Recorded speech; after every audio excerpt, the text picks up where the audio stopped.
Welcome. Hey, welcome back to another episode of TSP. How you guys doing? Rock All right. on, man. Yes, sir. So tonight we're going to sit down and talk to Mr. Don Gleason. But before we get to him, I just want to thank all of our Patreon members, anybody that supports us. And if you'd like to support us, the info's down will be down in the description. With the money that is generated through this podcast, we started the nonprofit Minutes Wisely, where we send veterans and first responders to sporting events. All right. And yes, it just so happens that I've been doing this for a little bit, and I'm actually going to be using the tickets for the first time myself. I am entertaining myself and three other gentlemen, one Army, one Navy, and one Chicago police officer. We are driving up to Detroit, Michigan, and we're going to the Detroit Lions Chicago Bears game on Sunday. Oh my God, he's wearing a Lions shirt. You found a Lions fan. Oh God. You think I planned that, man? Oh man, that's fate, man. It's fate. Yeah. Megatron. Is that Megatron back No, that's the Ricky Williams out of Alabama. But I'm super excited to do this. We're leaving actually tomorrow. Oh, this is recorded, so you'll get this a week late. So his is going to be on the 26th, I think, right? Yes, a week from Sunday. So myself and Andrew here, we decided we're going to do a blitz of a bunch of recordings, and then we're going to skate through the holidays. We need four more. We need four more, guys. Four more. Call us up. Yeah, call us, man. We love to talk to everybody. If you're a veteran, you served our country, you're a first responder, a gold star parent or brother or sister, man, we love to talk to you guys. Or a mover and shaker. Shaker that you live in. Yeah, for real. If you're out there doing good in the world, especially in the veteran world, we'd love to talk to you. Yep. But with that said, the cookbook sales are going very well. Again, all the sales from this cookbook is going to help promote the nonprofit. And again, my two favorite things to do in life is cook and talk to veterans. So as we all know, that it's not just a cookbook. There is actually quotes from our previous guest, and some very inspirational quotes. There's some very sad quotes. Who are you going to quote tonight? Who do you open up to? Sometimes I just randomly. So here, who's tonight? L. Liphart. Oh, yeah. Fantastic. L. Liphart was a Vietnam veteran. He was on our show a few months back. It's kind of a long quote. I'm just going to read the first paragraph. And it's pretty intense, man. So it starts out, and so what I did is I use the AI program. So the AI actually extracts the quote. That way I don't have to go through and copy and paste everything. AI does it for me. But these are verbatim. They're not edited. It's word for word. So if they're stuttering in here. I try to capture the exact moment when the man or woman said this. So his quote starts with, "But he got shot in the head. I didn't know that. I carried that with me until I went to counseling, and it came up in immersion therapy. There had to relive the moment."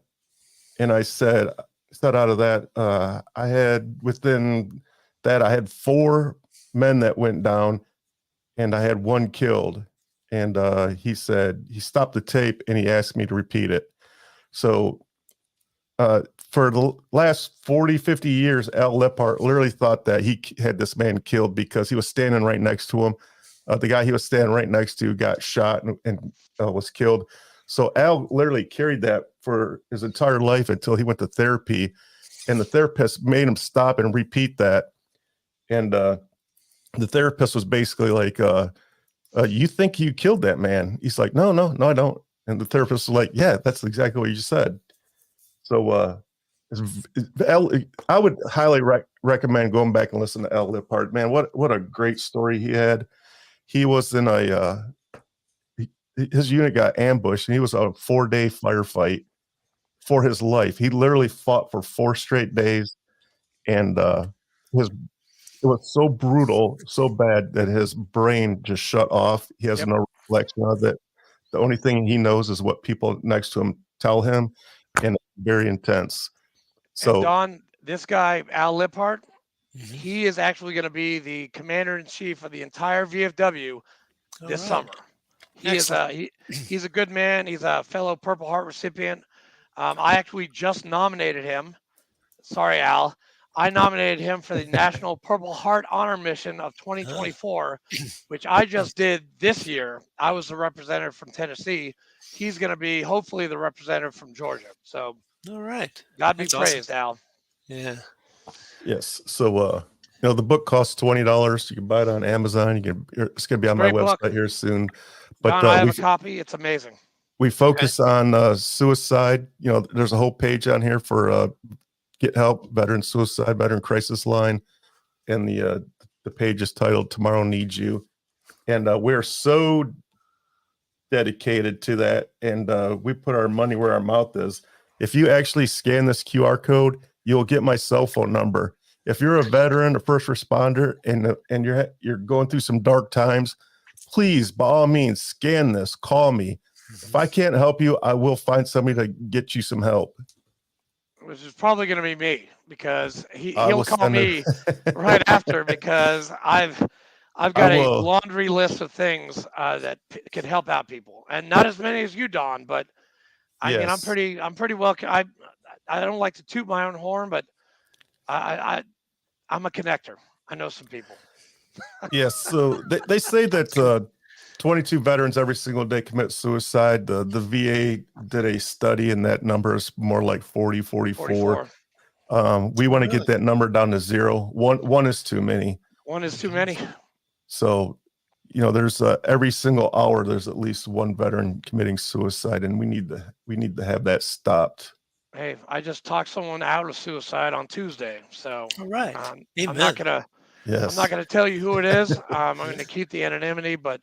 Yes, that was an interesting Tuesday, 7:30 in the morning. I'm having my coffee, watching some kind of movie, and somebody calls me. And they're like, "Hey, can you help this person?" I'm like, "Yeah, sure." I'm like, I just woke up like 45 minutes before, like totally out of my element. I'm like, okay, so I had I did it, and it was a 23-year-old person, and that's too young to be thinking about suicide, man. Yes, it really is. Amen.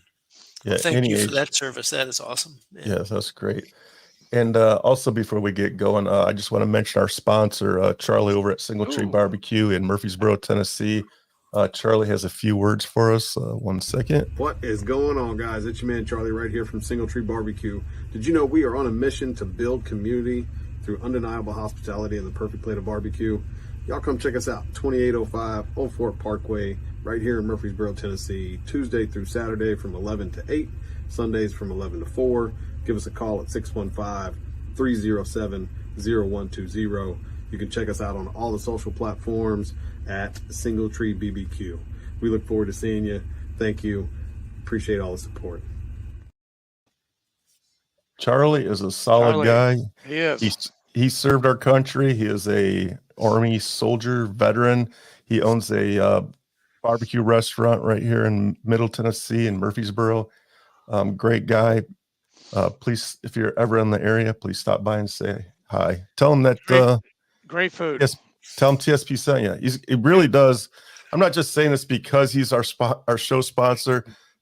That man has probably some of the best chicken wings I've ever had in a restaurant. I knew you were going to talk about the chicken wings. They are divine. They are amazing.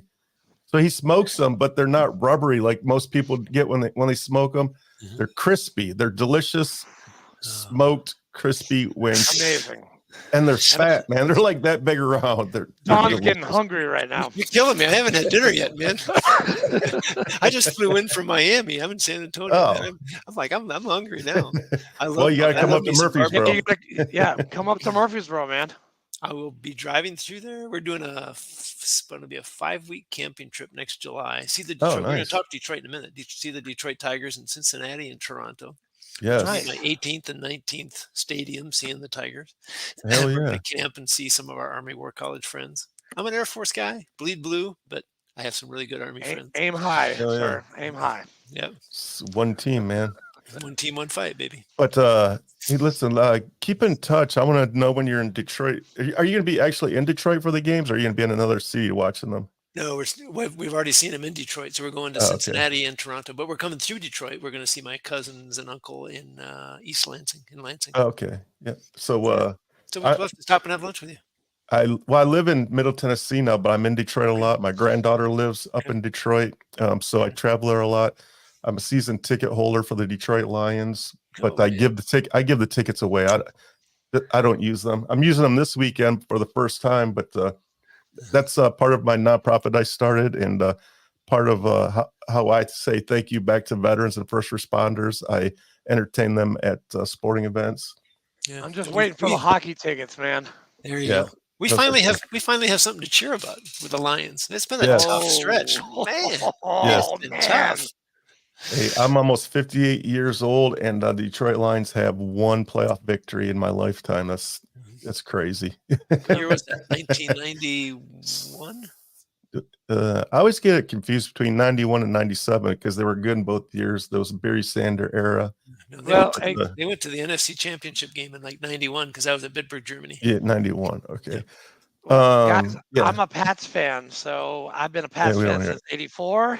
And I think they got a couple of rings. I don't know. Couple rings. Couple, yeah. Thanks to Mr. Tom Brady, who is a Michigan alum. So and Gronkowski too, man. Gronk, dude, Gronk. I heard Tom Brady talk this year at the Grant Cardone Growth Conference in February. He was an unannounced guest. Oh, what an awesome speaker, man! The stuff he talked about, the life. I can imagine. Oh man, just amazing. It may come up again today. Who knows? Heck yeah.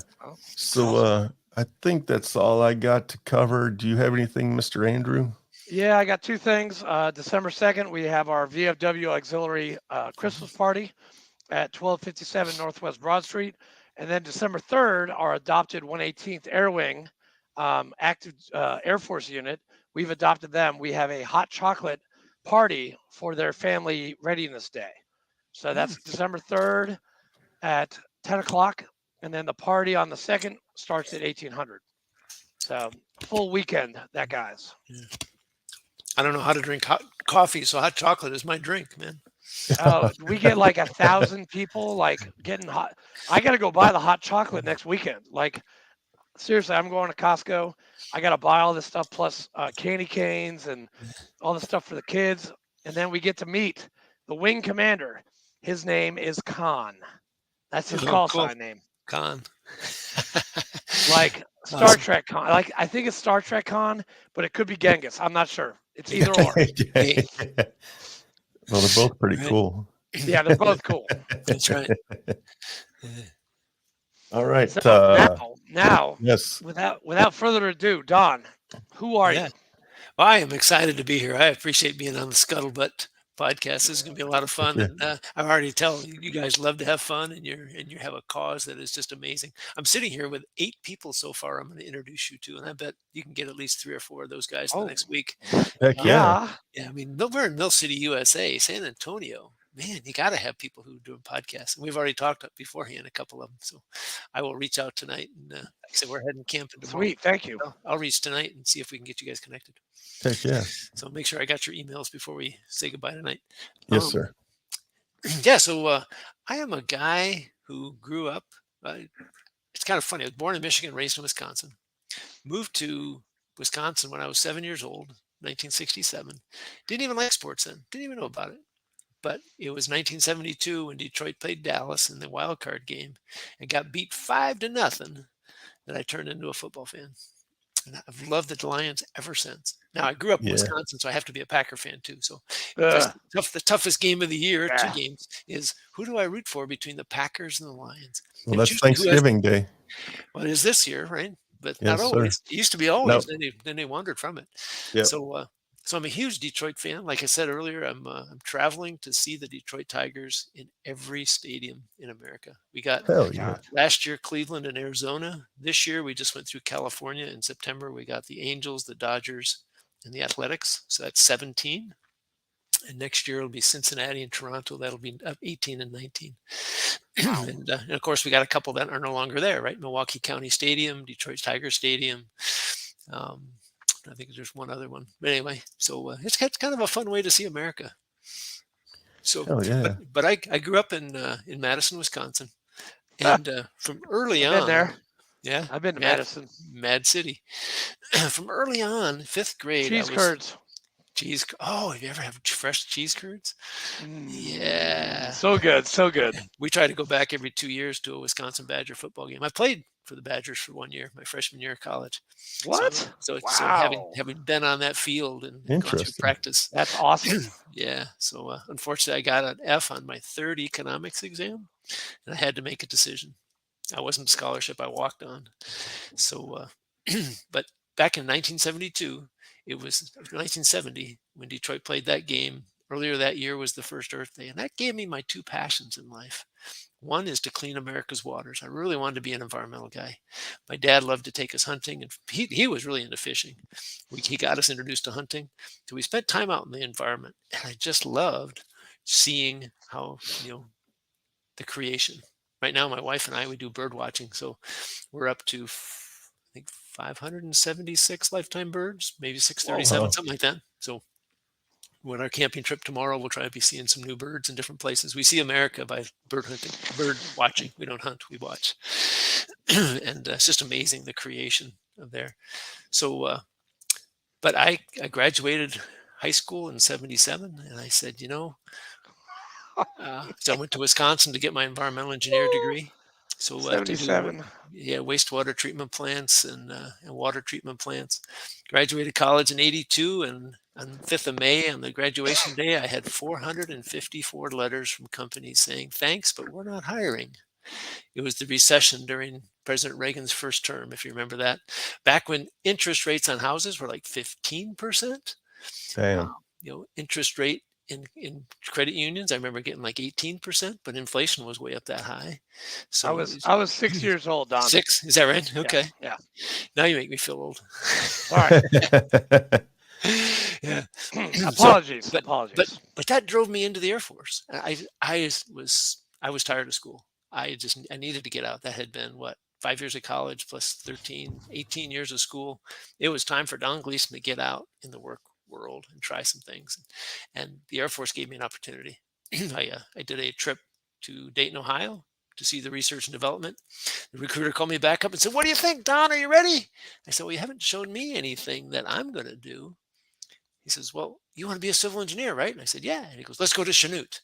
So we took a trip. I took a buddy with. We both enlisted, went down to officer training school that September. We happened to be in the same squadron right down the hallway from each other. So we kind of helped each other through. And that was we might come back to that. That was a whole experience in itself. So I just can't believe I spent 27 years because I was going to be that 4-year, no more, no way, no how was I going to do any more than 4 years. And then I spent 27 because I absolutely loved it. It just really helped me develop and grow. I wouldn't be the person I am today without all of that push, challenge, experience, the things I got to do. So that's really me in a nutshell. I'm a huge sports fan. I've been married 41 years. I got 3 kids, 39, 37, and 35. Wow. Probably going to get one of those wrong. It's probably 34. And I got 4 grandkids, two with my kids, and one who's my second son's girlfriend. So we kind of 2 plus 2, but we treat them all as 4 grandkids and just love getting together with them. Yeah. Teaching them some things, being that grandfather. That's awesome. Yeah, so it's been a blessed life. I was on a Facebook post this morning, and somebody made some comment. I said, I've just had an amazing life. Who would have thought 40 some years ago that I would have traveled the world? I think I can't remember, 18 countries, 46 states, have the family I have the experiences I've had, gone to Baghdad to do the reconstruction. We'll touch on that. Just amazing, the stuff I've gotten to do. Never would have dreamed it coming out of Madison, Wisconsin. Wow. Mm-hmm. Were you a colonel when you got out? I did. I was blessed. I competed it early on for below the zone, but I never was good enough to make that cut. I was close, but so 27-year colonel. Got promoted my last time on April Fool's Day. I hope that wasn't a joke. Yeah, I was gonna say they yank it from you. Actually, I got announced in January of 04. I deployed to Baghdad that summer, and they frocked me. And if you know the Air Force, they don't frock people to rank very often. So I had to get special dispensation, go all the way up to CENTCOM headquarters to the 2-star level, I think. They frocked me the night before I was deploying. So I literally did the ceremony in the squadron at USAFE headquarters at Ramstein the morning as I'm heading to Rhine-Main to fly to Baghdad for 4 months. Wow. So what's it like when you walk into a room and somebody yells "attention on deck" and everybody stands up for you? Boy, that's been a long time. It's been a long time. I mean, it's kind of humbling. You know, my dad taught me never to be full of yourself. Yes. You're there to serve. Now there's a pomp and circumstance in the military, and we have to respect that, right? So it's honoring when you walk in and the room stands up, but I never let it go to my head. It's thank you, have a seat. How you guys doing? Let's get started. Did that start when you're 05? I like it. I mean, there was times when I was a young lieutenant captain when you went into some place and stand up. So I mean, you're always standing up when the officer, but certainly when you're a commander, you bet. Yeah. And that can go to your head, right? At some point, all of a sudden you're a lieutenant colonel, and my first command was a major, and it can go to your head pretty quick if you're not careful. Were you in charge of a squadron, or you said civil? Air Force Civil Engineering Squadron. Civil engineering. So I did 2 squadrons underneath the civil engineering group at Kirtland Air Force Base in Albuquerque, New Mexico, 1 year each. And then I left there. I was supposed to go to the Pentagon, but I got rerouted. They fired a civil engineering commander up at Malmstrom in Great Falls, Montana. So I got rerouted there. That was an interesting one because I had less than 1 minute to prepare for the interview. I'll touch on that in a minute. And so I did that squadron for 2 years. And then later on, I got to be a group commander. So I've had 4 commands. Wow. Yeah, the funny part was I'm sitting there getting ready at Albuquerque. I'm 3 days away from flying to DC to go buy a house, or at least find an apartment. I was going to work in the POM process. I can't even think what the POM stands for. It's the budgeting process. At the Pentagon, I was going to lead that effort. And all of a sudden, our GS-14 deputy base civil engineer comes walking and pokes his head around in my office and says, "You're about ready to get a call from Colonel Eakin at Malmstrom." And I'm like, "What?" He says, "He's the he's the mission support group commander. He just fired his CE commander. He wants you to come there." I'm like, "Well, okay." And all of a sudden my secretary reaches around the corner and says, "He's on the phone." So you quickly get your wits about you, think about your resume, think about some of the experience. "Hello, sir. How are you today?" Yeah. And we talked for 30 minutes. And I had to tell my secretary I'm going to be a little bit late because I was getting ready for my one of my staff meetings with the squadron, the work production meeting. I said, "I'll be in as soon as I can. Go ahead and get started." And as I finished, I had pulled up my resume. And I was kind of looking at it and changing a few things. Right back then, you had an objective statement on it. I'm looking to be the base civil engineer at Malmstrom Air Force Base. I pulled up my cover letter. I changed that as we were talking. And all of a sudden, he goes, "Don," he says, I'm really impressed. I would love to have you submit me your resume and stuff. When can I get that?" And I went, "Beep." I said, "Sir, it's on its way." And I heard it on his computer, beep. And he looks at me and goes, "And you've already got it personalized." I said, "Yes, sir, I do." And he goes, "Wow, excellent. We'll get back to you within a week." By the next day, the wing commander had approved me. So I canceled my trip to DC, and now I was on my way to Montana. So you actually had to do a resume for a military job? Yeah, that was back in the day when we did that. I came to, that's what in some respects really helps me. Hopefully we'll touch more on this, but I help particularly military, but non-military as well. But I help military in their transition think through the interview process, the resume writing process, LinkedIn, all those things. And even what do you want to do next? I think that's the most important. We'll come back to that. I got a lot of things I'm going to come back to. That's going to be careful. I should keep notes. but back in those days, I interviewed for the operations chief job. I interviewed for each of the squadron commanders' jobs. I did not get to interview for the group command. That was when they changed the rule and said, you are forbidden from interviewing. As a squadron commander, before I went to Montana earlier that year, I had found out that I really wanted to go to Misawa, be the squadron commander. My chief master sergeant came from Misawa, and he says, you will love it. So I called up to that group commander, and I called up to the one at Yokota in Japan. And I came out as number 2 for the Yokota one. I didn't come out on the short list for the Misawa one. But I thought that was pretty good experience, right? I was not on the PACAF, Pacific Air Force's command top 5 list, but I came up number 2 in the interview, after the interview. So that was good. You know, the toughest question I always had, though? This one threw me for a loop the first time. Can you be mean? I can, yes. Yes, I can. You understand that question, huh? I can, yes. Yeah. He's a Marine. So I was like, okay. I thought about that one, and then I came back the next time because the next guy asked me that question as well. And I thought, well, this is going to be a trend here.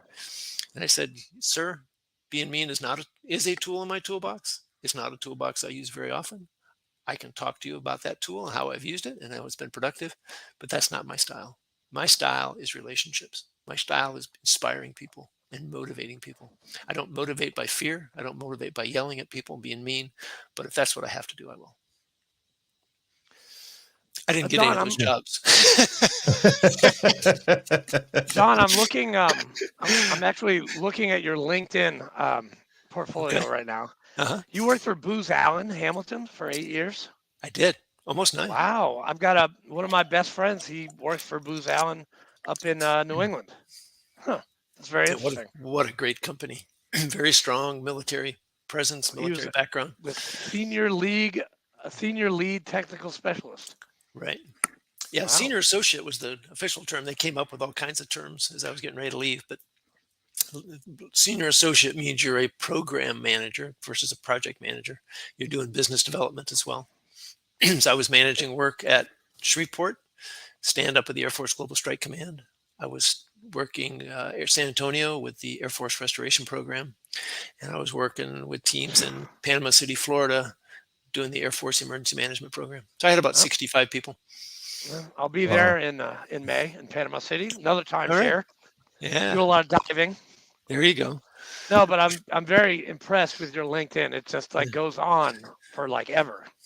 There's a lot of stuff there. There's a lot of stuff there, sir. Well, he was a colonel, man. Well, both that with the all of the experience in the military, plus Booz Allen, plus now with my own company, Achieve New Heights. Plus, for the last 3 years, I was running a nonprofit, Military Transition Roundtable, helping military directly as a nonprofit. So was on the board for the Red Cross, became the board chair in San Antonio for the Red Cross. I work for the Red Cross. I'm a biomedical transport specialist for them. Oh, excellent mission. Excellent. I love it. I do 8 hours of community service a week. I take the blood from Murfreesboro and I bring it to Nashville and then come home. There you go. It's easy and I love it. It works very well with my schedule. Yeah. The bad part in San Antonio is Red Cross doesn't do the blood donation here. It's the San Antonio Blood and Tissue Center. Really? Yeah. So I've got some friends that are over that way. That we've organized a lot of blood drives to help them. It's still getting to the community in the hospital. It's still filling the same boat. It's just the Air Force doesn't have it. I'm sorry, the Red Cross doesn't have it here in San Antonio. Wow. Yeah. So, but they do a lot of other stuff, humanitarian, respond to fires, just all kinds of stuff. My boss, who's a Marine and Purple Heart recipient of the Red Cross, he's in Hawaii right now, helping out the Maui Red Cross Center. Oh yeah. And he comes home next week, but he's been there for 2, helping them out. And I give a lot of props to those guys. We all need to be involved. And that started with me in the military, getting involved in the Company Grade Officers Council. Then I got involved in a number of things. As I became a squadron commander and a group commander, I got to be on the school board in Bellevue, Nebraska. Got to be on the chamber in Bellevue, Nebraska. Nice. That led into the Red Cross down here in San Antonio. So I got in a lot of board positions. board position of Alamo Project Management Institute, now on the Society of American Military Engineers down here in San Antonio. Been running their leadership program for 4 years and leadership and mentoring program. I just took on a role for the SAME Texas region, which is Dallas, Fort Worth, Houston, San Antonio, and all the field chapters.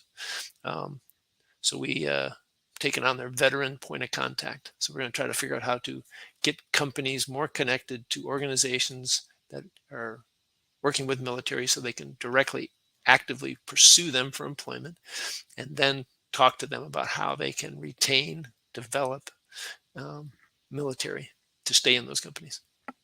Wow. That's amazing. Yeah. But a bunch of that, it directly goes back to what you guys do, that suicide prevention.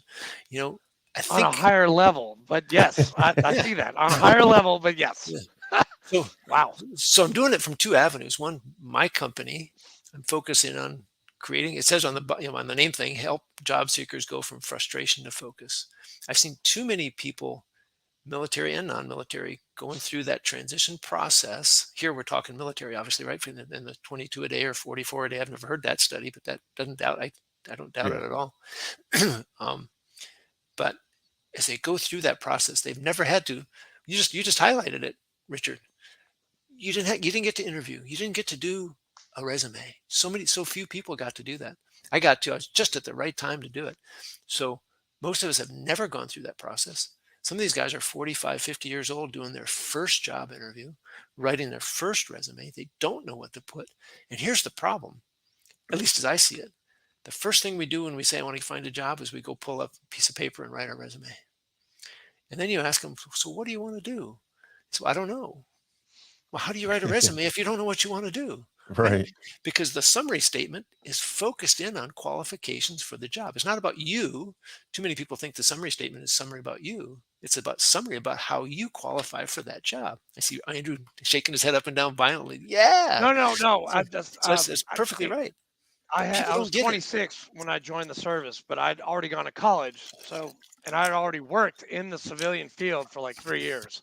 So I already had a resume. Like when I came to the Marine Corps, I was a grand old man. They were like, wow, you're 26 years old. I'm 18. But I mean, I've always kept my CV up to date. Perfect. And that's extremely important. I'm glad you do that. And you help those guys write a resume. That's very important. Too many services out there that are not helping our military write a good resume. They're just taking their performance reports, whatever, and putting it in the right format, and it doesn't sing the boat. They suck, excuse me. They're terrible. Even the experience sections, they don't use a star bullet, right? Because in a star bullet, you're telling the story of what you did. It's not the thing I was responsible for, right? Somebody says, I conducted a study to do this. Cool. What was the result? Right? What was the problem that you did a study for? What was the result of the study? And they never address that. So I work with people to get that in there so it really sells their value. And I told you I was going to come back to this picture right here. Yeah. United States flag, a tree, and then there's some ground. And this was through I was on the board and an instructor for another nonprofit helping military in transition. And we did this painting. It was a morning exercise. It was either going to be a high ropes, but it was raining that morning, so we did this painting. And it was interesting as I was going through, I'm not a painter, but I'm an engineer, right? The creative piece is lines with a straight edge, right? And I love doing drafting and stuff like that, but this was different. And so I painted the flag, painted the tree. I was really pretty proud of it. And I got down to that ground clutter. And I said, how do I do this? Because now I'm starting to feel pretty good about the painting and I don't want to screw it up. So I put my paintbrush down and I'm like, I don't want to do it. I don't know what to do. And I tried it a number of times for like 3 or 4 minutes. And I was like, I can't do it. I don't know what to do. I'm going to ruin the painting. So I looked back at the master, the guy leading the class, and I went up and looked at his painting and I was staring at it. And he comes over and says, so what's wrong? I said, I don't know how to make these ground plans. He goes, just do it like this. And I missed the key thing in that. And I said, I don't know how to do it. So I wandered around, I talked to people, and I sat back down. This lasted about 15, 17 minutes. And I was stuck, and I was stuck hard. And finally, it was just like, Don, you just got to do something. You may screw it up. You may ruin your painting, but you got to try it. You're in front of this group of people that are doing it and learning. You got to do the same thing. So I took my brush and I started at the bottom and I swooped up. That's the key that I had missed. I was trying to swoop down. I swooped up and I was like, cool, it works. And I did it again and I did it again. And pretty soon I'm making too many. and all of a sudden I sat back and was like, I was just stuck hard. That's the way a lot of military are when they're going through their transition. They're stuck. They know what to do, right? I knew what to do, but they're afraid to take action. They're afraid to write something down on a piece of paper. They're afraid, when I say that they make a mistake going right to the resume because they haven't figured out what they want to do next. They're afraid to answer that question. They want to be a jack of all trades, master of none, and think that'll be attractive. But as you know, in business, when you try to market to everyone, you're marketing to no one. And that's what they're doing. So they've got to pick. They've got to pick what they want to do. So go back to my career. In 2009, as I was getting out, 2008, I really went through, the second time I went through executive TAP for the DoD ETAP program, they had a whole questionnaire, what do you want to do? And I started zeroing things out, right? Never wanted to design buildings. Didn't want to do construction. Don't want to do facility maintenance. I don't want to maintain people's toilets and lights and all that. That's not for me. I went back to what I wanted to do since the 5th grade that we talked about, right? Clean America's waters. And I started saying, I want to get back to environmental. And I want to do emergency management. I really enjoyed that piece, and they kind of connect. So that's what I went focus on. I wanted to do business development. I like the sales part. A lot of people stay away from it. I love that. Right? I'm a people person. I love engaging with my team in different places. So I worked all that out, created a job position, but it was very specific. And then I went over to this senior associate from Booz Allen. She got promoted to principal. I said, hey, I would love to talk to you. She goes, we've been waiting for you. We had served together as captains in Germany. So I said, hey, let's talk. So we met, and then we went to the Society of American Military Engineers, SAME, big joint engineer training conference. She hooked me up with about 3 principals, a couple of senior associates. We did a dinner. The next day I flew down to San Antonio. I interviewed all day long, and they hired me. What a great team. I just felt comfortable from day one, and I got to do some really neat things. So yeah. So, but I go back to that. You got to figure out what you want to do, because that drives who you network with. It drives. You gotta have a purpose. Yeah, it drives how you write your resume, how you write your LinkedIn. Otherwise, and it's that ties in with the mental health aspect, because if you don't have a purpose, which I didn't have for a long time, and I've been sober 5 years now. And, congrats! Thank you. It was tough the first couple months, but I didn't have a purpose in life at all. And now, I don't know. I like to help veterans, and Fleek, he came up with this idea to interview veterans. And he's like, Andrew, you want to come help? And I was like, yeah, of course. Let's do it. And that's what we do. And I that said, was 2.5 years ago. For you? Well, Fleek, excuse me. Fleek was my past VFW commander. Oh, okay. I still call him commander. Every once in a while, I'll still call him commander, because he was my commander for 2 years. I was like, what's up, commander? What's going on? And now I'm the commander. Excellent. And I'm trying to, because we founded this VFW post. There were 4 of us, me and Fleek, Stephen Cochran, and Doug Carnes. And we went from one post, and we started a brand spanking new one. We had 26 people. We now have 335 people in our post. Right. And Fleek our first meeting was in an alley next to a railroad track. Yeah, we're trying to talk, and a train went by.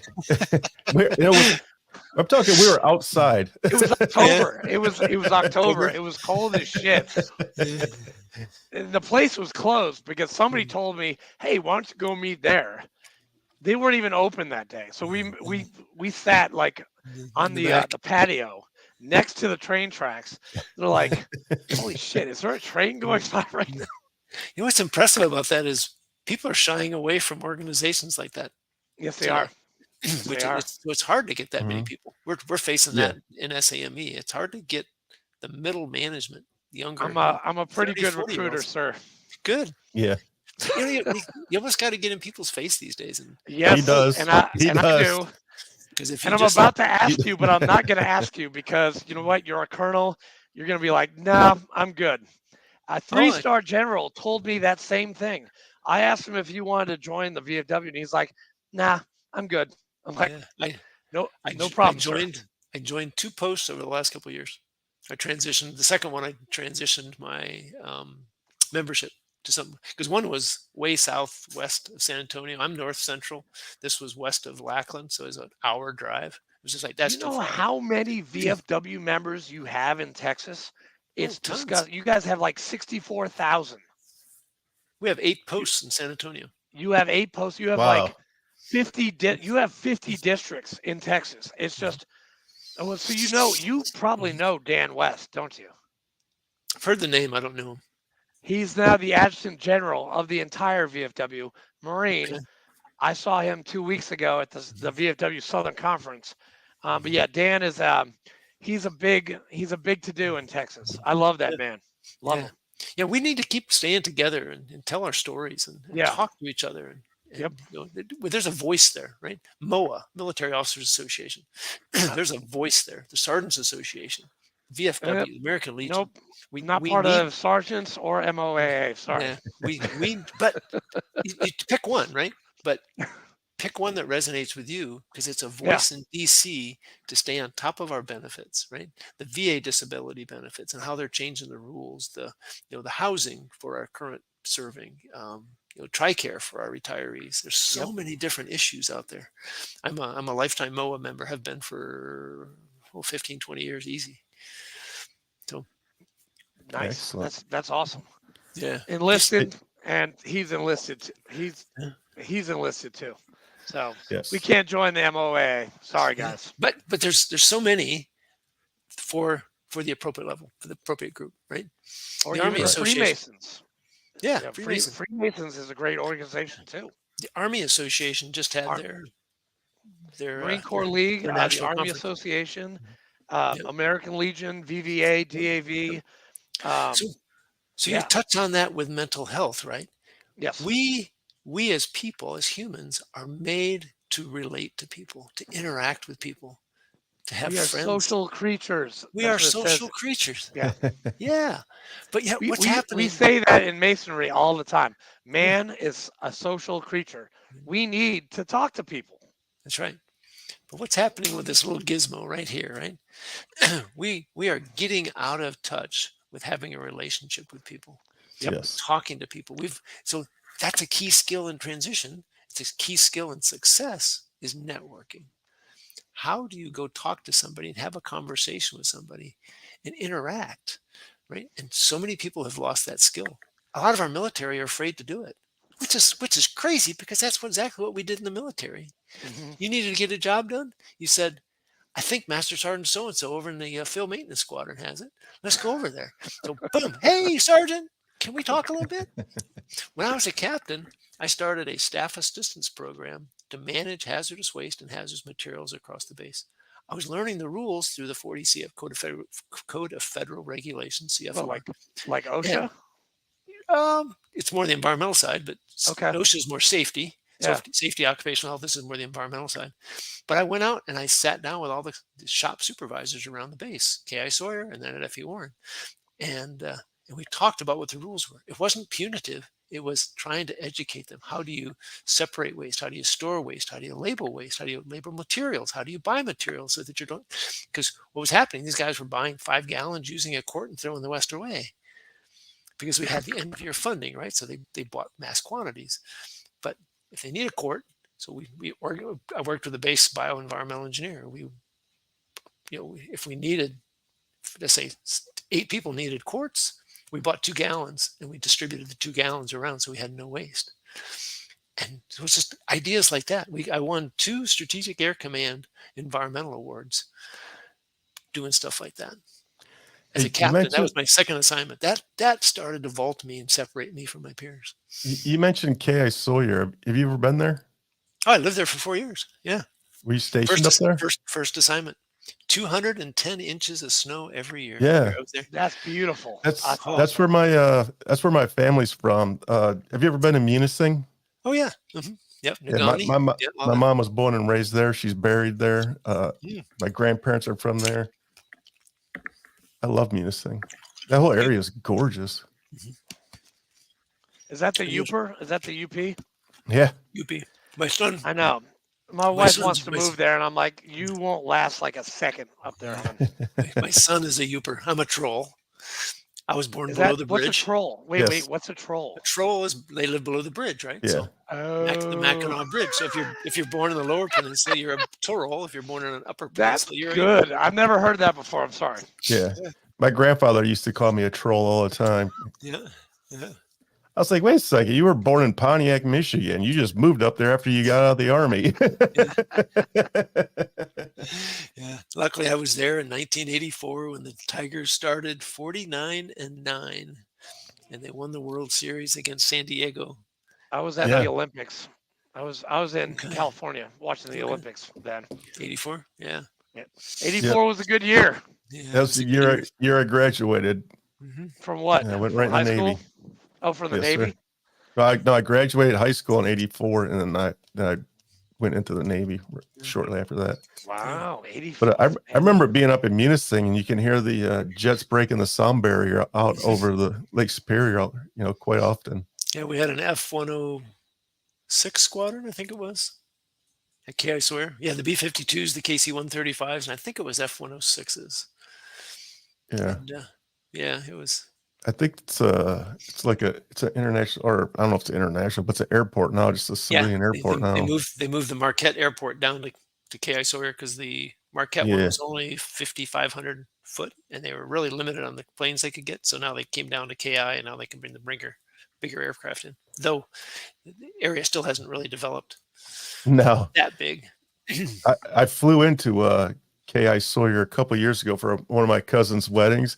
And I get off the plane and I step into the, as soon as you get off the plane, you step in, and I was literally like in a closet. I'm used to being in Detroit Metro or something. It's like millions of people just going hustle and bustle. And there's like 3 people in this room. I'm like, where the hell am I? Yeah. Somebody asked me, I was in Miami the last couple of days at a Grant Cardone effort 10X stages. And we're talking about how to leverage stages for your business and for nonprofits and stuff like that. And stages anytime you're in front of a client. But somebody asked me, said, do you regret getting in the military? And I was like, oh no, not for a sec. Well, it might have been a second. I don't know.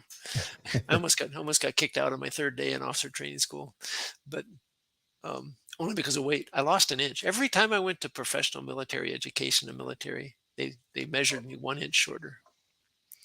And I was close enough that I actually weighed in at weight at OTS. And we had spent 2 days, sitting in the big master bedroom, filling out forms. We didn't get to work out. So we're eating like crazy.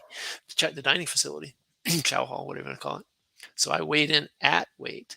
And I remember the conversation distinctly. My flight commander calls me in and says, Don, you weighed in at 230 pounds. Your max is 230. Picking you up tomorrow morning at 7:25. We're going to march down to the infirmary. You're going to weigh in. If you are at or over, you're going home. Am I clear? I bet that's a quote.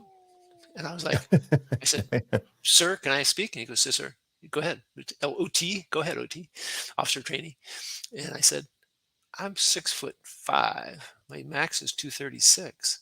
He goes, I love this. We measured you at 6'4". Your max is 230. Any questions? It's like, no, sir. No, sir. I didn't eat a thing that night. I ran 8 miles in the heat and the humidity of San Antonio.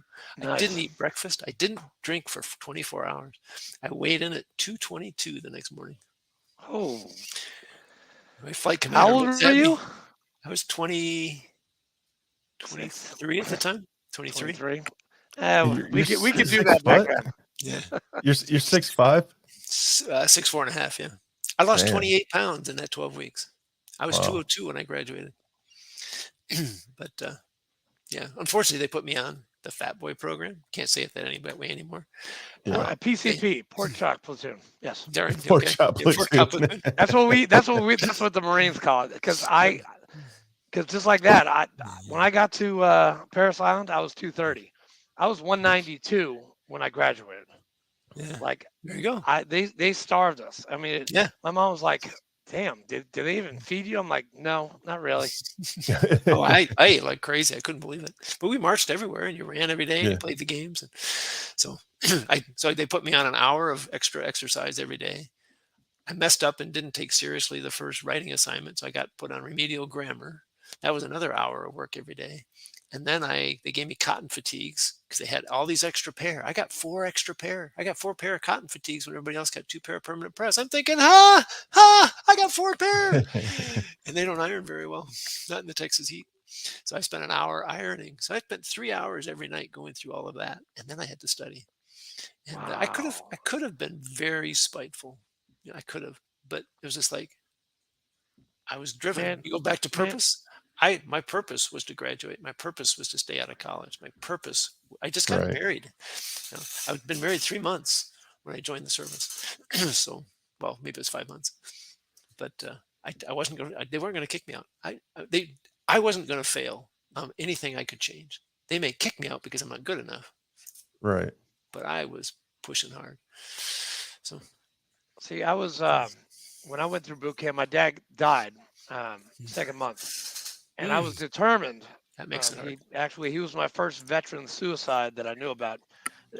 Dad took his own life. No, I'm sorry. And I went home to his funeral.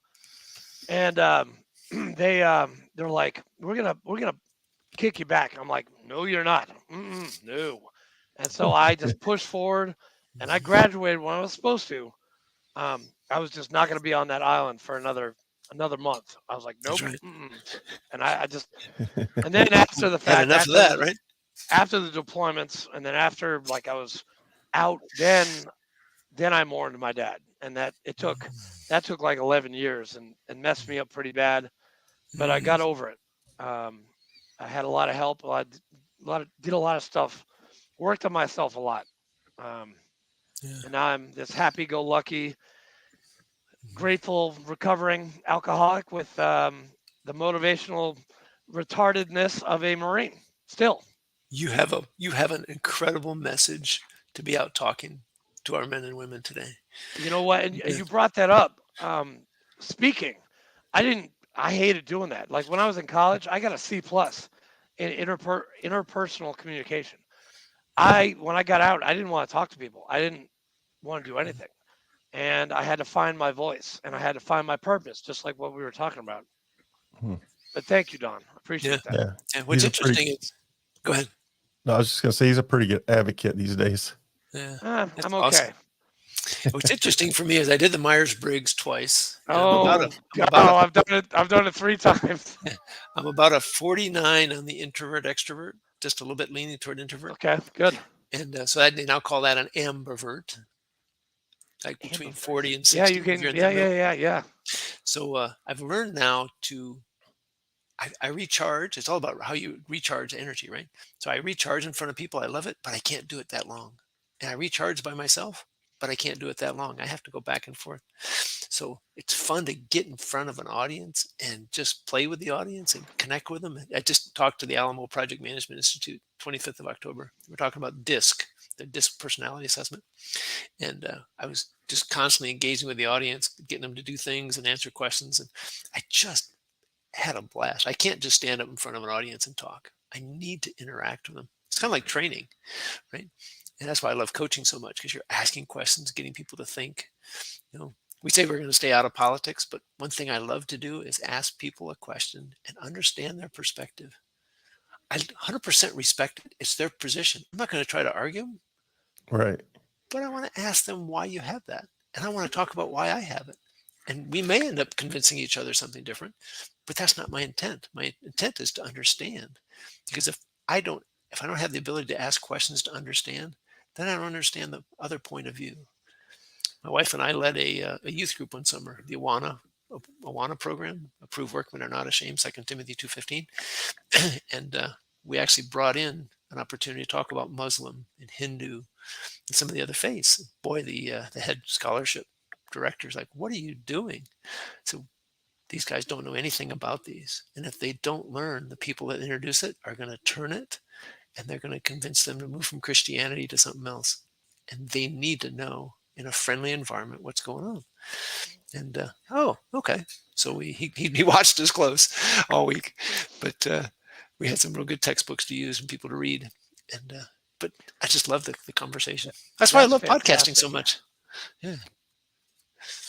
Mm-hmm. I love how you use the Socratic method and engage with people. It's awesome. That's fantastic. It's so much fun. Yeah. I have to say one thing that what always comes up. What was the toughest assignment? And mine was going to Baghdad in 2004. I told you I got frocked on the way. I think that was in this conversation. It might have been pre. Yeah.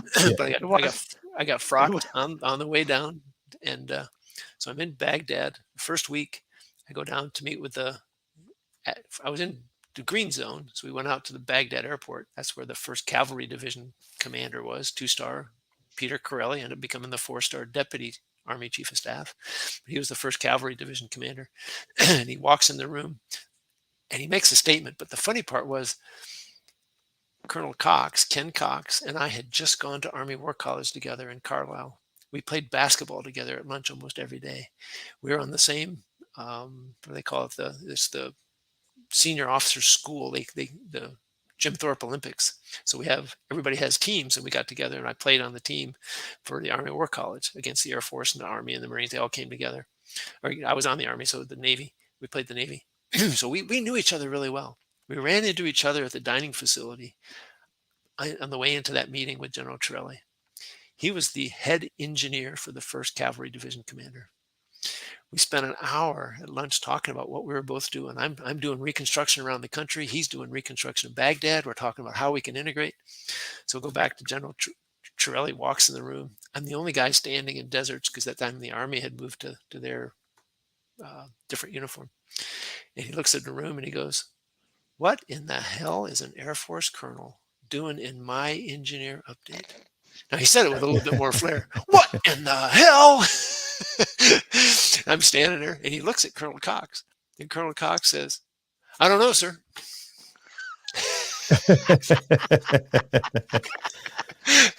I looked at Ken. I was like, "I think I just got thrown under the bus." He just Blue Falcon the hell out of you. Yeah. I looked at the general and said, "Sir, I'm in the project and contracting office down in the green zone, working reconstruction across the country, and I'm here to integrate with you. I've been here 4 days on the ground, and I want to team together with you and help you in your mission, and you help us." He goes, "All right." And he spent an hour. I have no idea if he planned this, but he spent an hour with a 1-page map, the city of Baghdad.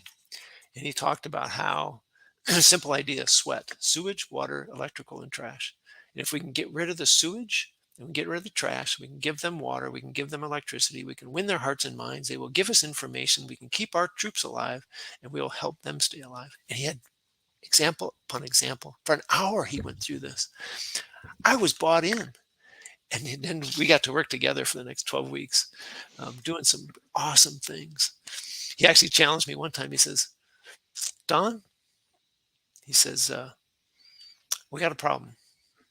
You guys renovate the hospitals and the clinics, but the other people aren't ready to put doctors and nurses and equipment in those yet. So they sit empty, and the Iraqis come in and gut the building." And I said, "Yes, sir. I've been noticing that because we get to reconstruct them a lot." He goes, "We need to fix that. I need you to find the people who put the doctors and nurses and convince them that they need to work together with you so that you integrate. When the building's done, they're putting people in." And I'm sitting there thinking, that's not my job. I'm an engineer. I construct things. I renovate things, sir. I didn't say that. I said, "Yes, sir." I went back to my office like, how am I going to do this? Kind of like transition, right? Holy cow. I have no concept of how to do this. So I went and found the major, and I told her what I wanted to do, what the general wanted to do. And her quote was, "The general's going to get the people when I damn well ready to give him the people." Because I'm thinking, major general. Huh. Yeah. So I spent 30 minutes talking about what he had spent an hour about how he was working this and how he was, how the impact was. By the time I was done, she says, I get it. Let's figure this out together.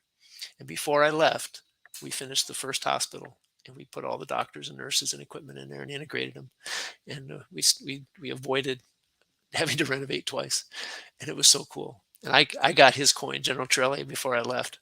I got his coin, and that is by far the most favorite coin of all the ones I've gotten in my 27 years.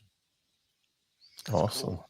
Yeah. Don, were you weren't in Ramadi in 2006, were you?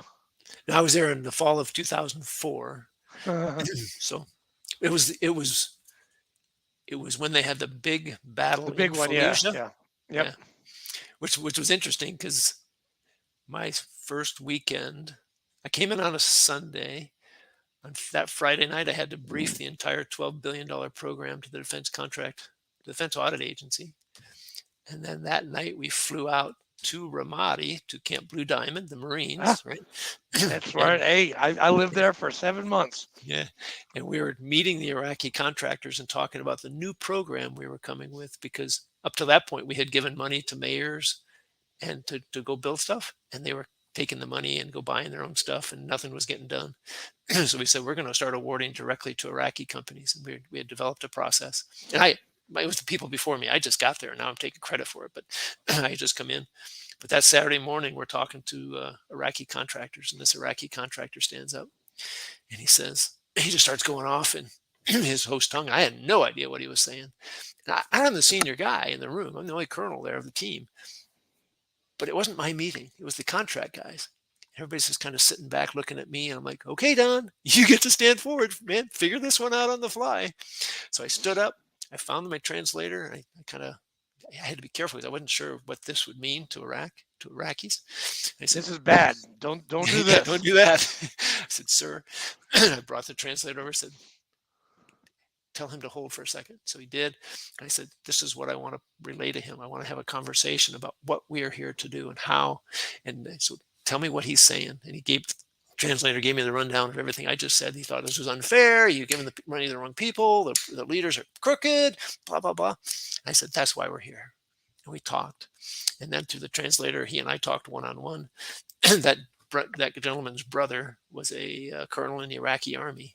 He says, sir, I want to take you downtown right now to have lunch with my brother. He would be so impressed. And I'm thinking, I can't go off this base. It's not secure. Can't do it. But I didn't want to insult him. So I just said, and which was true, we're gonna jump on a helicopter in 2 hours, and I can't depart. So I wasn't lying, but it was kind of my way out.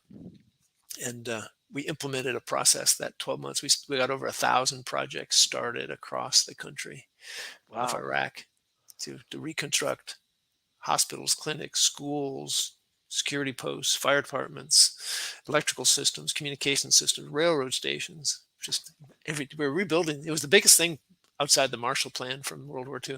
It was an honor to be a part of rebuilding a country. And here's the fun part. On the briefing we did, the last slide was a picture of the Iraqi kids. And it said, building a future for the children of Iraq. Soccer balls and beanie babies. If that doesn't get you right in the heart, you know your why at that point, right? Did you guys rebuild the Ramadi hospital? Oh, sure we did. I don't know if it was when I was there, but okay, because that's where we actually took that over in 2006, because it had been taken over by Mujahideen, Taliban, whatever you want to call them, and we just it was all. And you were right, because it was all gutted, it was empty, and when we went in there, it was just gutted. And SEAL Team 3 was they were helping us out because they were our Overwatch and basically making sure that us Marines didn't get killed. But yeah, I mean, I'm really glad that you did that for Ramadi. I hear Ramadi is actually having some really big changes, and they're putting grass down and they're paving the roads, and I don't know. It's been a while since I've been back. I mean, I don't know. I've seen maybe 1 or 2 pictures, but that's really cool what you did. I wish I could show you some of the pictures. Yeah. The main power line that goes down your street. And if you go into Iraq, Yeah, it was just thousands of feeds off of that line. No wonder no electricity was getting to the end, because everybody is sucking it off. And then there's a picture of the main water main, and it's just full of holes. Yeah. So they're losing more water than they're getting to the end place. So that was the stuff we were trying to fix. And that's what General Torelli was talking about, right? If we can get them water and get them electricity, if we can fix this problem, we can get there. But you go back to power lines were just, I mean, the gunners had to duck down so we wouldn't lose our heads, and we were going like 35 miles an hour. We get our heads chopped off because, I mean, they had like, seriously, Fleek, they had like, it was like braided wire. It was like a rope of electrical cords going. It was just crazy. It's worse than anything you can imagine. Yeah. So one day I'm sitting in the engineer update. The situation was now bad enough that General Torelli, flew to the green zone instead of us taking the personal security details, PSDs, out to PSD airport. PSD, there you go. And so we're sitting there, and he starts talking about putting in substations and the power lines into the substations. And the USAID rep and my rep started arguing in front of the 2-star. And I'm just like, what's going on? And one officer says, we're not putting in the substation until they put the power drop. Well, we're not putting the power drop until you put the substation. And he just went back and forth. I said, stop. And I could just see the general just getting, he was about ready to blow a gourd. And I said, sir, I got this. I took those 2 guys, and we went back into my office, and we negotiated for 4 hours to figure out how to make this work. Right. Go back to can I be mean? Could I have just directed them? Sure, I could. But these are civilians. They're civilian companies. They're not military. I can't give them a direct order. So it was like, guys, we got to work through this. So I remember sending a note to General Torelli about 10 o'clock that night. I said, sir, I got it worked out. This is how it's going to work. And he wrote back and said, you're the greatest officer I've ever met. I use that in different forums and different documents. Wow. When you have that in writing from a 2-star. Right. Wow. But the next morning, both sides had forgot, and I had to remind them. And I reminded him again the next day, and I reminded him again the next day, and I stayed on top of it until we got it in. But that was just some of the things Torelli and I got to work together. And I just, damn, dude, man, you are the negotiator. What we should call him, the negotiator. The negotiator. That's your nickname, Don. There you go. You are now the negotiator. Every week there, it was just another challenge. It was just, I had to, the 3-star civilian who was in charge of the PCO, Project Contracting Office, he'd been there about 2 weeks longer than me. So I came back that day from Ramadi. All I wanted to do was take a shower. And I got called into a meeting with him. And next thing I know, he's tagging me to figure out the costs of the program and where they are and how we can reduce the cost, how we can get more cost to the projects. And I'm like, sir, I haven't even been here a week. And he goes, I know, you're the perfect person. You're not tied into anything yet. So I got a team of about 6 or 8 people, and we walked through each of the 6 sectors, and we figured out what the problems were. It was just kind of scuttlebutt. We came up with some ideas, and we briefed. Scuttlebutt. He said it. Nice. Yeah, scuttlebutt. We nice briefed. Plug. Yeah, we briefed the 3-star, and the whole piece I missed was we had 7 days to do it, because on the 12th day he had to brief the Secretary of the Army on the program, and the next day he was briefing Congress. So the day after he briefs Congress, at the front page of the Stars and Stripes is all of our detail about the cost of the program and where we're going to change things and stuff like that. And I'm just thinking, wow, from concept 12 days later to being briefed to Congress, front page of the paper. I hope we got it right. But now we started to implement all that. That's so impressive. That was just another piece of the craziness that was going on. But the opportunities to be a leader and work with teammates and get to results. Yeah. I could go on for a long time. I got to stop, because man, I could go on. We need to do it. We need to do a session 2 with Don. That's why I say I wouldn't be who I am today without the military, without the things I got to do, the challenges that I faced, almost getting kicked out of the OTS on the second day. But that gave me determination. I still focus every day on working out and watching my diet. I weighed 15 pounds less today than I did when I joined OTS at age 23. I'm 64. Wow. You're 64. Impressive. You are not 64. I am 64. And by the way, I have a very important question because I've been thinking about this for a while. So the Navy, they say hooyah. Army says hooah. Marines say oorah. What do you guys say? We really don't say anything. What a lot of people say, we say is cool, man. We don't really have a saying. Yeah. And then there's the Space Force, so I don't even know what those guys are going to say. Yeah, no idea.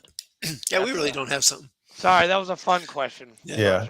The only thing I know is what is it? They always say that the Army buys all their tanks and everything else, and then they come back for housing. Well, sorry, we ran out of money. We don't have any, so we give you some pittance for it, and you get terrible Army. Same with Navy; they put it all on the ships, get very little. And they always say that the Air Force builds the golf course and the clubs and all that, and then they go back and say, "Oh, we forgot to build the runway." Right? So of course you got to have a runway. So they give us the money for the runway. So that's why we have better housing and everything else. Nice. And margaritas, 5-star hotels. Yeah. Yes, of course. Yeah. Yes.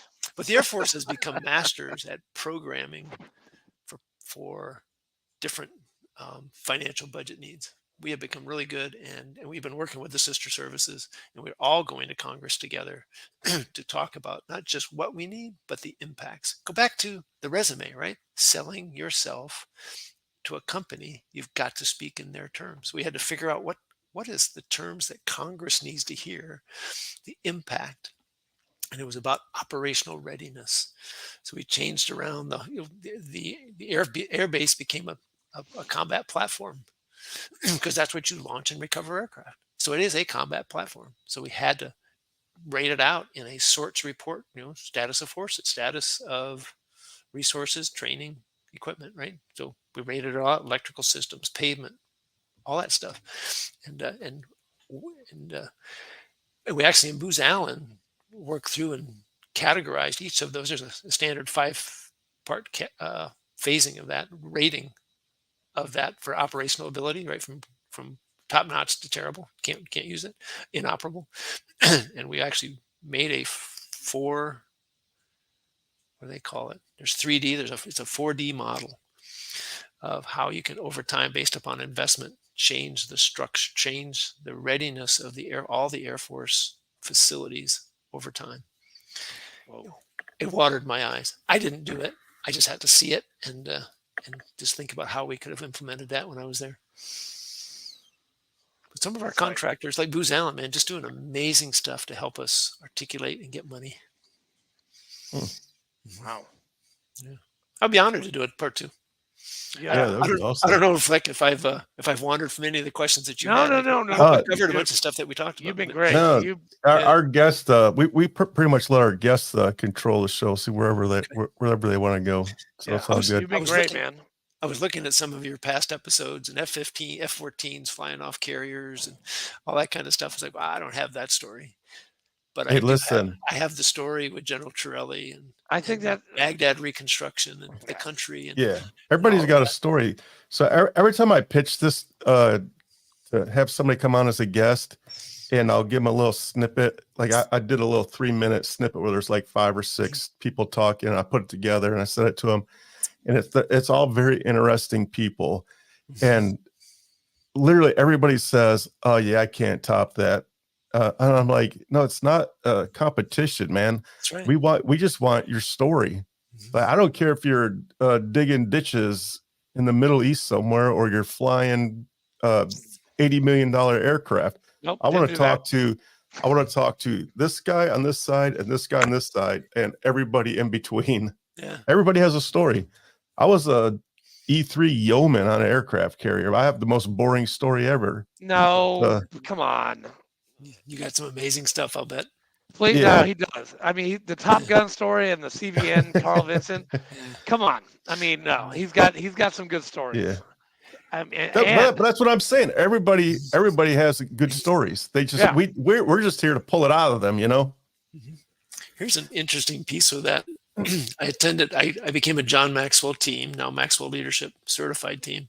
Nice. Back in August 2015, and John Maxwell had just released his book called Intentional Living, and he was on the stage talking about it. And that winter, as I'm now getting trained, and because it gives me certification to speak, train, and coach, and now do assessments.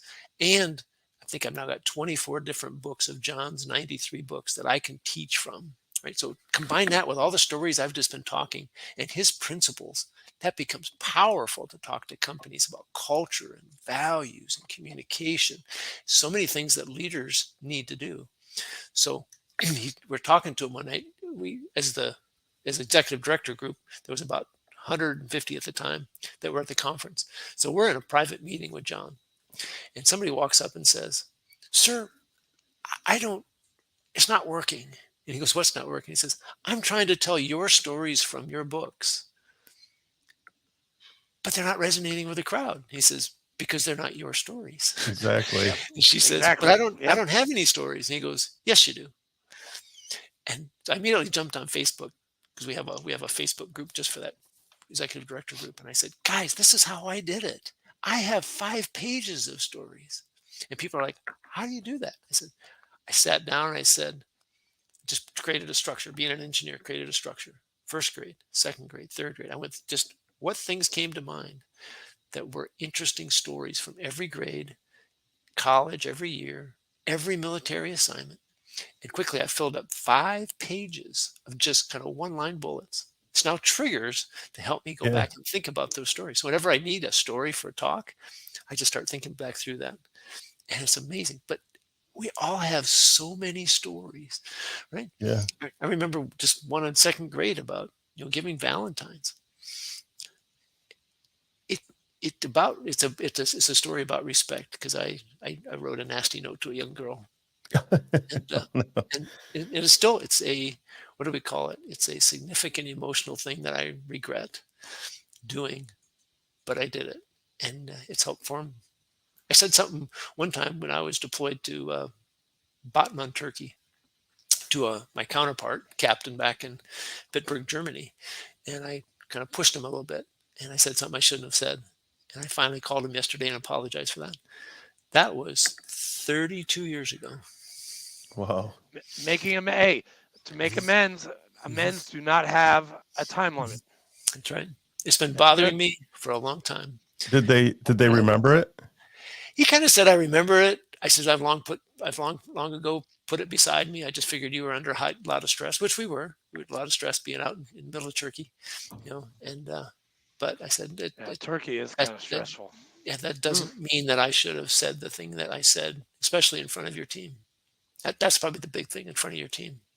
I'm downgrading a captain in front of his NCOs. That's not respectful. Right. So that helped form how I treated my NCOs, and my officers when I got to be a lieutenant colonel and a colonel. It was about respect. So I just had to call and apologize for it yesterday. Wow. So I'm continually learning about leadership. Somebody tells me that, hey, I went 27 years in the Air Force. I know everything about leadership. No, you know about this much. Right. There's so much more to learn. Well, if you know that much, then I'm like there, and I'm learning every single day. So yeah. Hey, me and Fleek, we just did 4 years in the service. I wish I had stayed in. Man, I'd be a 1st sergeant or a sergeant major right now. There you go. You would have. But I wouldn't have met my wife. I wouldn't have been sober. I wouldn't be the state chaplain for Tennessee, for the VFW. I wouldn't have the gifts that I have right now. Amen. So I don't regret it, because that's depressing. It's the challenges and experiences that shape us into who we are and what we're doing today. Yeah. That is such a stoic philosophy, sir. I love it, Don. Thank you. We have been given a gift, and that gift is our message and our experience, and we've got to get out. So we're talking about you speaking. You've got a message, and we got to get you out speaking about it. I got a message. I'm having a blast getting out. Yeah, you look like you're having a blast. Like I don't think you've not smiled this whole time. Like you have the permanent smile for the past hour and 20 minutes. You've been smiling. Like that just makes me tired. Hey. One of the first podcasts, they said exactly that same thing at the very end. First podcast I did about 2 years ago. That's amazing. I love life. Life is. He was a colonel in the Air Force. What's there to be mad about? Hey, I know some colonels in the Marine Corps. They don't smile as much as him. All right. Well, that's because it's the Marine Corps, not the Air Force. Yeah, they got paid not to smile. Yeah, the golf course, the 5-star hotels, the airplanes. Yeah, exactly. Yeah. The Marine, we don't have that in the Marines at all. Yeah. But now, go back to my bottom thing, helping job seekers go from frustration to focus. That now brings me more satisfaction. Helping people that are frustrated. The group of people I'm serving are like the senior NCOs, senior officers, counterparts in the civilian sector. They've 20, 25 years experience. They're probably in some respect, I'm going to say burned out, but they're tired. They want to try something different. They've been doing the same thing for 20, 25 years. It's time for something different, even if they're just changing companies, changing jobs. But sometimes they, just like we talked about, you don't get the opportunity after 25 years to interview. So how do you do that? So now for me, being able to stop and let's talk about the mindset, because you got trained in the military, you get trained in a company, you pick up their culture. Every culture is different. So you gotta recognize that in the mindset. There's so much in mindset to talk about. And then what do you want to do next? Pulling that out of that story outside of them so they can figure out, just like me, 5th grade, Earth Day, my youth, being in the field, being fishing. We used to go out in 200 foot of water, 10 miles out in Lake Michigan in an 18-foot boat from 5 a.m. to 10 p.m. with my dad. You got sick all day. Yeah. It's what it is. So you just kind of gutted it out. But we had so much fun. I remember the feeling of pulling a 25-pound Chinook salmon off the bottom at 200 feet, fighting that sucker for a half hour. It's amazing. Wow. Your arms are aching. But that's the kind of environment that we want to keep our kids to have, and our grandkids to have, right? So knowing what you want to do, and like we said, then networking and then selling that. So now you're talking your purpose. So I love doing that. I'm going to be releasing a digital course here in January that talks about that, and I'm going to be doing a webinar. So if anybody is interested in hearing anything more about that, I would love to have them connect with me on LinkedIn. Heck yeah, definitely. At some point, I'll have a landing page so I can route people to it. But right now, it's just, and I'm the only Don, middle initial L, Gleason. Yeah. On LinkedIn. So if you use my middle initial, Don. Yeah, I just followed you on Facebook, sir. So did I at the beginning of the show. I started following you. I'm definitely interested. And another thing I'm interested in is I want to know when you're going to be at a Tiger game, because I want to meet you somewhere and watch the There you Tigers. go. I love it. I love the D. I don't have my hat with me. It's downstairs, but I wear that Detroit Tiger hat all over the place. Yes. Yeah. So that was actually, you know what? And that last bit, that could be used as a saved round. That was a great saved round. People better write that down. I think it's going to be the 6th of July next summer in Cincinnati. It's the next game we're at. So that would be perfect, because I'm only about 4 hours from Cincinnati. I could stop in there on my way to Detroit, see my granddaughter. Fleek, you have to get some Skyline chili for me. No, see, I'm not a fan of Skyline chili. Didn't you stopped? Didn't you stop? I did it because I've never had it before. So my last time up was just a couple of weeks ago. I stopped in Cincinnati just to get Skyline chili. No. Really? Okay, no. do me a favor and pick me up some. Okay. Hey, listen, I'm going to make you a deal, Andrew. You're going to go to Detroit with me one time, and I'm going to take you to Lafayette or American Coney Island, and I want you to have some real chili. Okay. No, that's good. Hey, it's on. It's a date. It's a date. Yeah. As we bring it, I'm going to say as we bring it to a close, because my wife is pushing me for dinner. Yeah, and my dogs are starting to break the door down. Yeah. So go back to this to prevent suicide, right? If I can help even one person a week get focused, get the job that they like, build the life, if they're out of balance, they forgot their physical side, their relationship side. We talked about power of relationships, social creatures. If they're not getting the money, they're living paycheck to paycheck. There's so many things that we can help them with that leads into frustration, depression, suicide. If I can help any of those people, that's what I want to do. That's what's on my heart from God right now. Yes. Is just to continue to serve that community. And our military have done so many great things. And we're so humble, right? People, especially on Veterans Day, right? Thanks for your service. And we don't know what to say. I now say, America was worth it. Yes. Because they were. and it takes kind of the pressure off. It's not like we're, having to say, you're welcome or, thank you, which I say thank you for your sport all the time. But or you're America welcome for my service. That but it makes you feel kind of uncomfortable, right? Yeah. But if you can say America was worth it, they'd all look at me and go, "We are." I said, "Yes, you are." That's good. Yeah. I like that. Yeah. I say something similar. I always turn it back on to them, and I always say, "Well, you were worth it." There you go. Same idea. Yeah. Yeah, same exact thing. Yep. That's what I say. Yeah. But so thanks for what you guys are doing to help. Absolutely. Thanks, Don. Thank you. I have two questions for you, and we can do this in 2 minutes so you can get to dinner with your wife. All right. First question is, I also have a podcast where me and my friends talk sports. I would love to have you come on as being a Wisconsin football player and a Detroit Tigers fan, Detroit Lions. I would love to have you on and talk. Do it. We do that on Sunday mornings, but I'm going to be in Detroit for the game this Sunday, so I won't be able to do it this Sunday. But I'm gonna reach out to you and lock you down. That's a live show, by the way. So it's every Sunday morning at 9 a.m. 9 a.m. Eastern? Central time. Central. Okay. And then my second question is, you tell me when you got a gap and we'll make it work. Yeah, I'll shoot you some messages and we'll get it going probably in the next couple of weeks. Okay. But definitely before football season's over with, because I would love to get your perspective on being a college football player and everything that you've done. Yeah, that was a real short. It's anywhere from 20 to 45 minutes. We just go hit some highlights and get on with our Sunday with our families. There you go. So my next question is, it might sound long, but you can chop it down to 30 seconds if you like. I always try to ask a question to our guests at the end. So what do you think the most important thing is that civilians should know about veterans and their experiences? Well, that's such a good one. We just did for the Society of American Military Engineers Small Business Conference. We just did a panel a couple of weeks ago, and I talked exactly about that, right? And it's about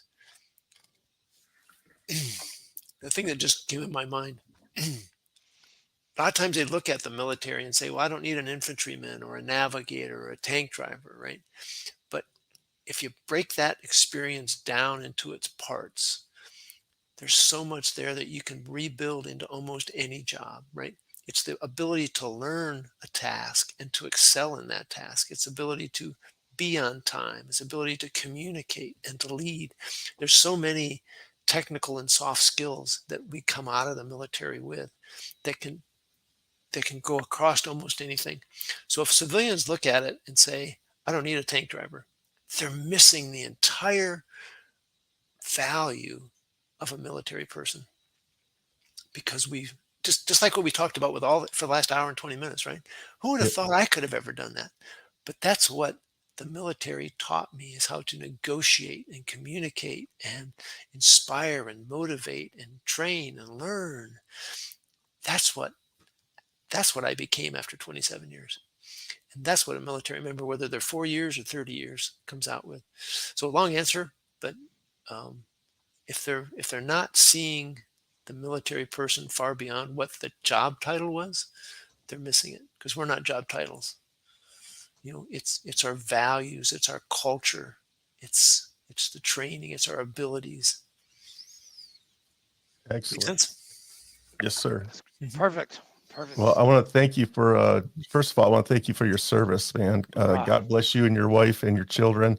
Thank you for coming on and telling your story.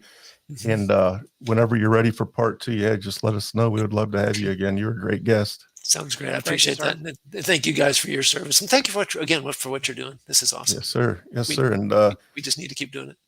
Yes. And when it goes live, man, feel free to send it out to your everybody that you know, your network. Pretty much everybody. Yeah. I'll be doing that. I was just looking here a second ago. We are now in 508 cities across the globe. Every time I look, it goes up a couple. So we're in 508 cities. You know what our second? How many countries? 33. Our 33 countries? Okay. Yeah. Our first city, obviously it's Murfreesboro. We have most of our downloads in Murfreesboro. Our number 2 city, you're never going to believe this. San Antonio. Frankfurt, Germany. Military. Yeah. Of course, we don't have that many military in Frankfurt anymore. We have them in Wiesbaden. Hey, I'll be in Munich next December, so I'm psyched. I got to work on my German.